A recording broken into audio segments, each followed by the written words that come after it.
Goodness me, do I need this filter? So, what do you think, guys, about this new rule of stopping children from taking phones to school? With my older three children, they're now in, two of them are in their mid 20s, and one of them's actually going towards his mid to late 20s, and the other one's just out of his teens, is 20, coming up to 21.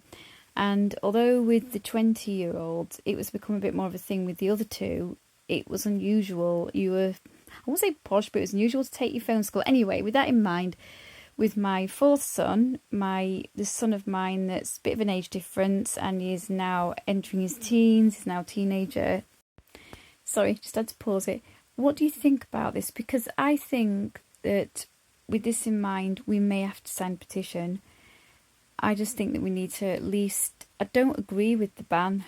I really don't agree with the ban. I think with my older children, if they had food, belongings, or anything that they couldn't carry around with them or they weren't supposed to have, they would have to hand it in. It would be kept at the office and they'd get it back at the end of the day. Or if it was something like money, anything like that, belongings that were allowed, they put it in this special locker and they had keys and all sorts of stuff. I'll put a pound. They kept stuff in special places, basically, depending on what they had. So I think they could do that, take it to school, hand it in, and then get it back at the end of the day. You see, for us, it was a tracker for our child, and it was a way of communication if something went wrong. We set that up, well, we sort of talked about what we're going to do to get him to school with his primary school. Because he's autistic, it's only mildly, but it's not the point, he's on the spectrum. So for us, it was a lifeline, it was like an aid for him.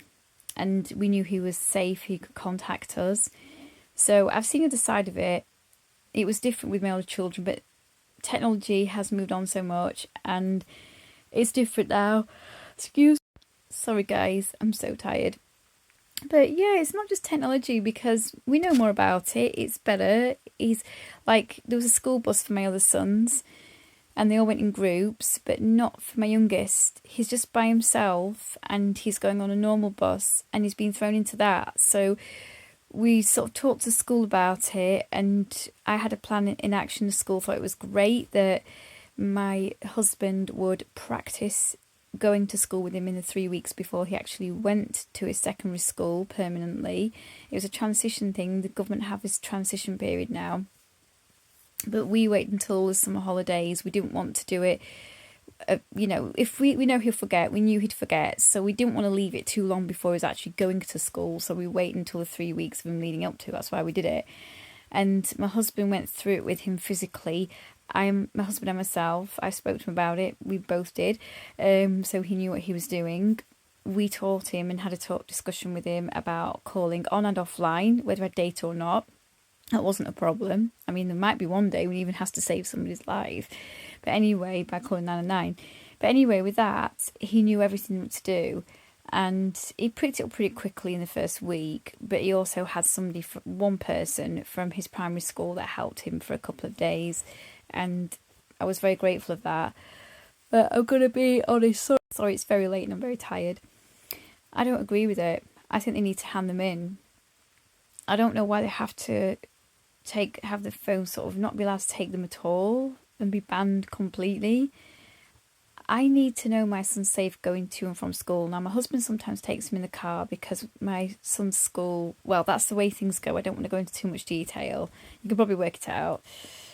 Anyway, the point is that whether it's on the bus or in the car, he goes with my husband while my husband's at the job he's at now. And that's convenient, that's safe. But one day it won't be. And he doesn't come home with my husband.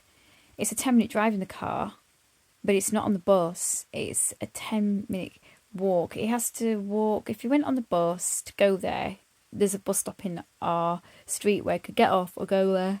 Sorry guys, I can't stop yawning. I have to pause it. I'm so tired. So that's fine going there. Coming back, it's not far away. But it's like from school, coming home, it's a 10-minute walk. And then he has to wait around for the bus to turn up. It can be late sometimes. I need to know where he is. And then he's got like a journey of almost half an hour on the bus before he gets off. Which, like I've said a few minutes ago, it's nearby, so that's fine. But, it's all sort of it's a rigmarole for him. So we need to know where he's safe. He needs to know who could call us. We need to know where he is. Sorry guys, I'm yawning so much. The school needs to know. There are times when I phone the school up when he's been unexpectedly late. When they get a little bit older and it becomes summertime, we all know, guys, that kids get more independent and want to go out with their friends. So that's when they go missing. They don't actually go missing. That's why I did that bit there.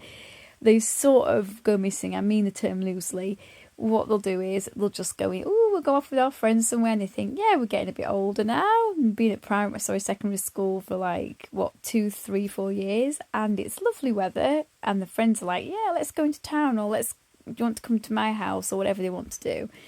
So yeah, sometimes they forget to tell the parents, but my son would worry. He will worry if he doesn't think he can contact us, or we can contact him.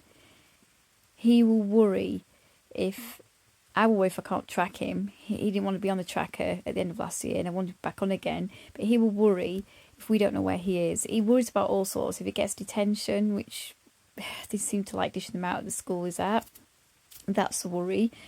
He worries in the winter. I don't know if it's because he's on the spectrum or it's just a teenage thing, but he worries more than my other children. For him, it helps him. And getting rid of it, that's aid for him. It's not just distraction, because that's what it is, an aid. That would really mess our situation up. Let's be honest, the primary school thought it was a great idea to keep this going and to track him on a tracking app and to keep him safe so we knew who's coming home. I wish the whole family were on it. And, this tracker app, sorry guys, I'm going to have to go to sleep. But I don't agree with it. I don't want this to happen. Why ban them completely? I know if they're all got the phones in the pockets, yeah, I can understand, from not letting my older children take theirs to school, but there are two sides to the coin, guys. The pros and cons to most situations. And I would say for families like us, because we won't be the only ones, I'd say it's more pros and cons. It keeps a child on the spectrum safe. It keeps any child safe that hasn't got a school bus. And it keeps a child safe as transitioning. The government like them to transition now and from primary school in a certain way to secondary school. So they do in the area we live at. And the school wanted to know that he would be safe. Remember mentioning it. We wanted to know be safe.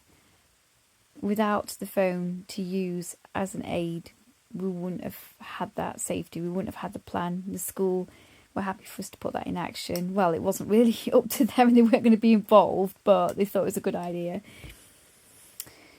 What do you think? Don't ban the phones completely.